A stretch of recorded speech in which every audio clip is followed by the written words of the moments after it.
guys. Well, a very fascinating title indeed.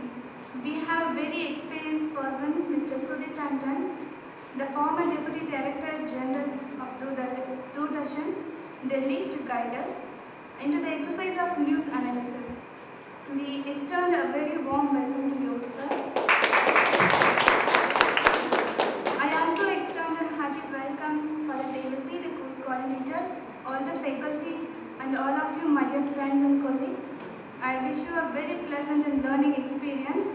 Once again, welcome one and all. Now, may I request Sudhir Tandon to kindly take Of course, that since all of you are media students, maybe we can see one example of a documentary. Now, as is my nature, I cannot resist asking you questions. So, what is a documentary? Or it can be about a person, anything. Something which is documented in the form of an audiovisual. Something which is documented. Yes. Okay. That is more of an informative and educative, based on an issue or any particular event that you want to convey to the mass. There has not been a more poignant film on this theme of polio. And documentaries can be several hours long. So it is not necessary that the duration decides whether it's a documentary format or otherwise. Documentaries are known to be 1.5 hours long, 2 hours long, couple of hours long. What do you mean by documented? Own filmmakers from Films Division, they have made documentaries on subjects where they have not used any data per se. They have not given any facts and figures. They have not done any enumeration there. Robert Flaherty, who is supposed to be one of the fathers of documentary, he went to Alaska, stayed there for 6, 7, 8 months or maybe a year,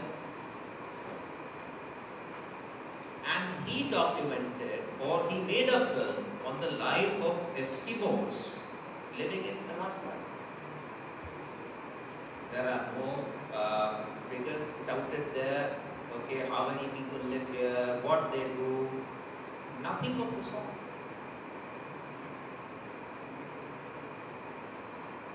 Similarly, other filmmakers. So it is not necessary that there should be facts and figures or any kind of enumeration in a documentary. So coming back to this crux or the central question, documented, what does that mean? Now the term's meaning is, I told that it is captured and stored, documented. It will be used for further references and it will be based on particular issue. It has got a scope, limit and a thread in between, what we can say, and it has got an education value in any way. A feature film is being used as a case study. So what is the difference? But we need to understand what it is. Where does the word documentary come from? What is its origin? Legally, a document means the information. Poetry is also a record, but is it based on facts? No. Short story is also a record.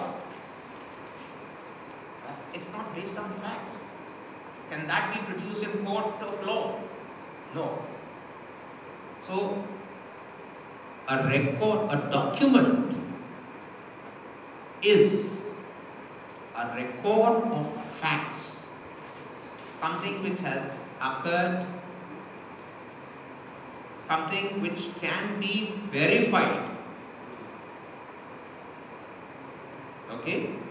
Now, there are scientific facts which can be verified. So, if you keep a record of that, that is also a document. So, that means there is an angle of truth to it and veracity. That is why it's called a document. Anything which is admitted in a court of law is a document, legal document.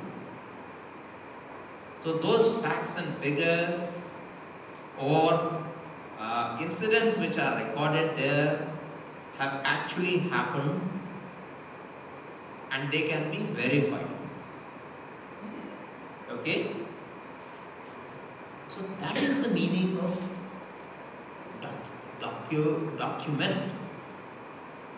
Now, a film, an audio-visual documentation of actual happenings, of incidents which have happened, facts therein,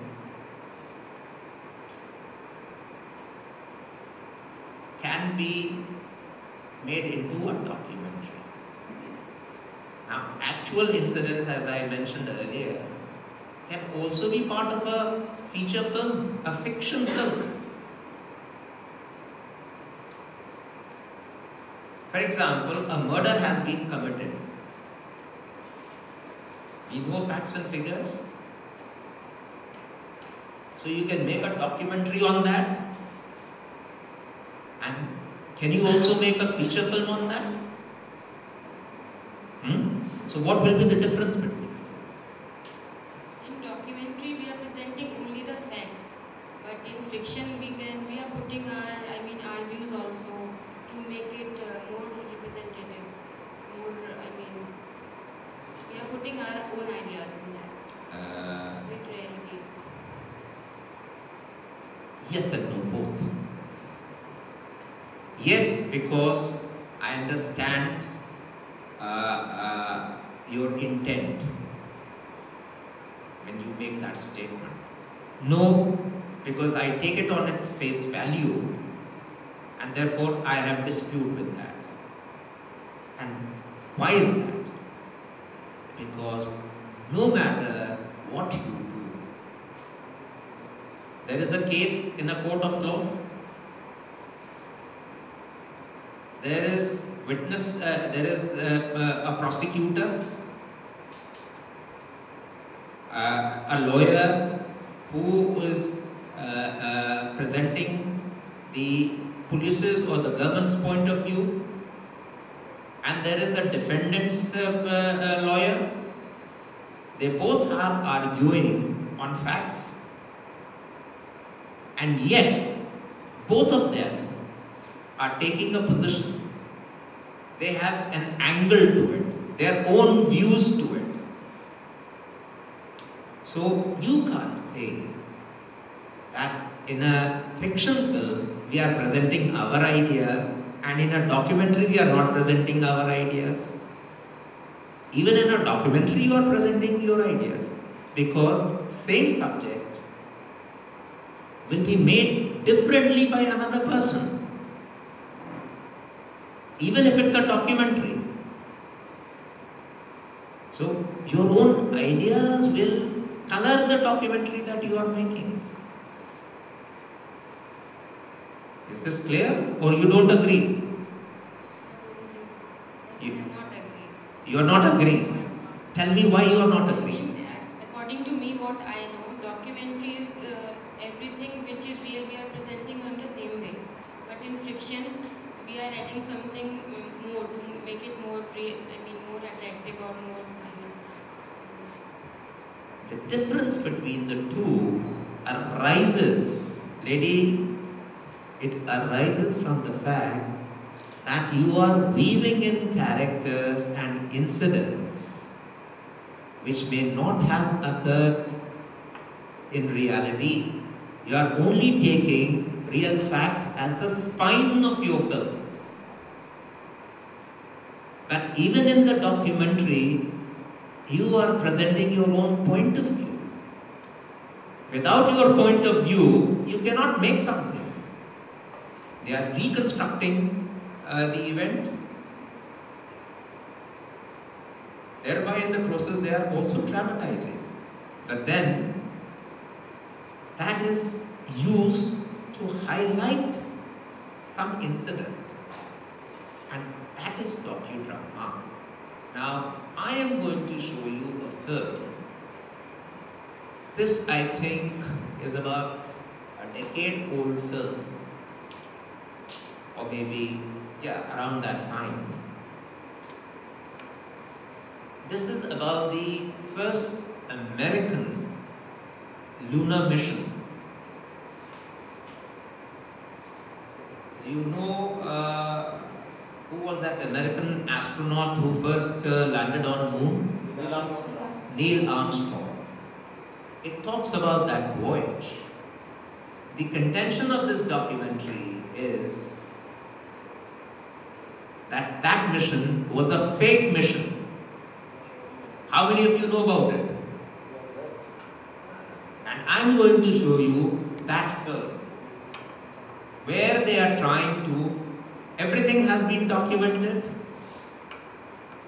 and it is the interpretation of certain scientists, certain reporters and certain skeptics as to why this mission was a fake. For a project like this, there were thousands who were involved, the technicians and all those. So can a lie of this sort, or a fake or a hoax of this sort, be hidden for so long? What do you say about it? If you look at spy agencies, for example, even in the army or the air force, how many covert operations take place? How many fake encounters take place by the police and armed forces? And how many people really get to know about it, and how many people squeal about it? What we are going by with is the evidence. Documentary is based on a record of the facts.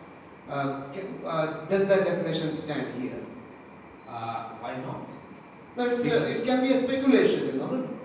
How is it speculation when he's talking about shadows, for example? He's talking about no dust has come out. I'm just presenting facts.